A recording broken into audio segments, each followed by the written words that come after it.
Hey guys, it's Stephanie. Welcome back to my YouTube channel. SC Reviews got an article from Bloomberg about Hasbro regretting The Last Jedi toys, and CEO Brian Goldner of Hasbro basically, break it down into simple terms, regrets putting them out in September, that they were too far ahead of the movie. I wish it were that simple. If Rey and Finn and Poe had been interesting, good characters, well-written characters, with an arc we could follow, people that we cared about and wanted to cheer for, and I'll throw in Kyle Ron in that, they would have been selling stuff in September. So I'm not going to blame Hasbro for that. They're just following along. Sorry for the interruption. Anyway, I'm over at the grocery store. Gonna finish this real quick. Anyway, like I said, I don't think we should blame Hasbro for this. They didn't have a lot to work with. When you have a creative institution like Lucasfilm's Creative, and it's basically the problem, they're the ones that basically advertise, right? I mean, this is basically what it really is. Advertisement for these toys, these collectibles. And if no one wants them, it's because of what they're being sold as. Now, so who's to blame for this? The big hemorrhoid in this whole problem, the big cancerous tumor that needs to be excised, is Disney Creative itself. A lot of people were saying, well, Dave Filoni and stuff. I'm watching Clone Wars right now, and I do have to admit I like it. I'm not into the animation. They could have done a lot better. Everybody's noses looks like a chihuahua's, which I just don't get. They're still good stories. I'm not insulted. So, but Disney Creative itself is a problem, and that starts with Kathleen Kennedy, Pablo Hidalgo, Claudia Gray, Chuck Wendig.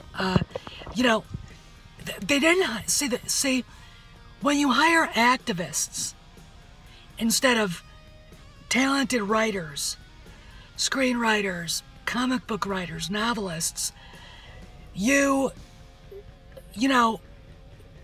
basically take away a reason for people to A, want to see the movies, B, want to buy the Blu-rays, or download them, or buy them on demand, or rent them on demand, and to buy the merchandise.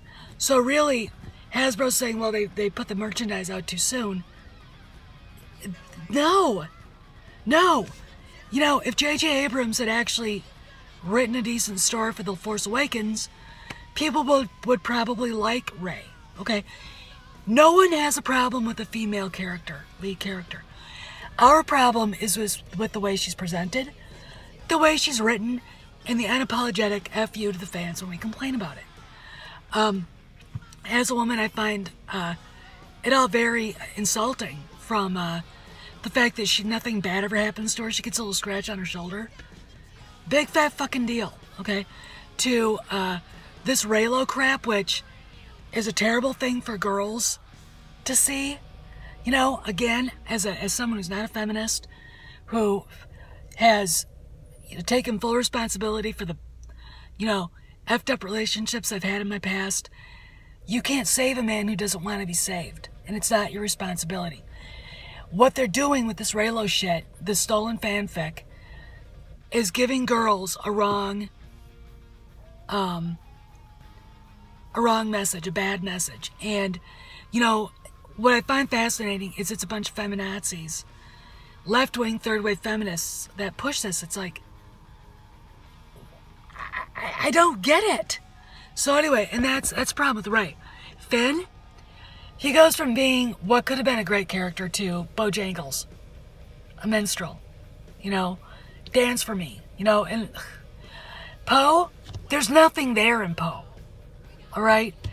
And there wasn't anything in Poe in The Force Awakens either. There was absolutely, really beyond giving Finn the impetus to leave the First Order, there's nothing to Poe, for Poe to do, really, except for, you know, help blow up the Starkiller base, but, you know, Wedge Antilles helped blow up the second Death Star. I mean, that's a second or third character, supporting actor role that is minimal with about 4 or 5 lines, okay? That's it, all right? That's all.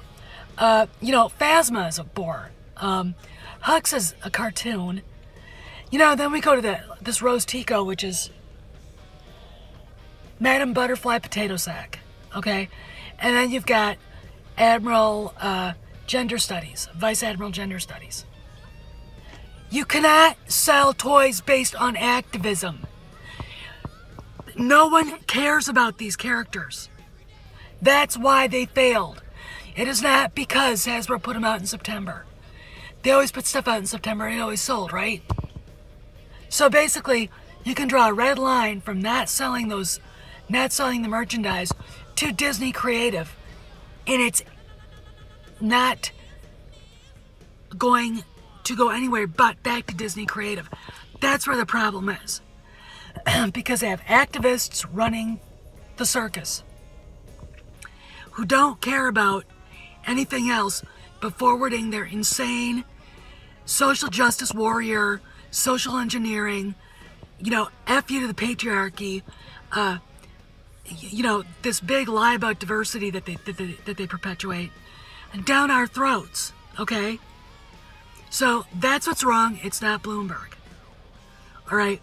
Later tonight, if I can do it, I'm going to do I've said this before, but I'm going to come back later tonight and at least try to do this. Do a video on something Ryan Johnson said. I think it was to Mark Hamill in the documentary, The Director and the Jedi. And the reason why is because it's fascinating. This is a very damaged guy. And I really honestly think that he was working out some personal issues with his father and use The Last Jedi for it. So anyway, be ready for that. And I'm not a psychologist, I'm just an armchair observer, but I know enough about creating art to know what I'm looking at, okay? And I'm not tooting my own horn. I've seen it before, okay? So, I mean, in the writings of Sylvia Plath, you name it, okay? So this is Steph, signing out. See you around the galaxy.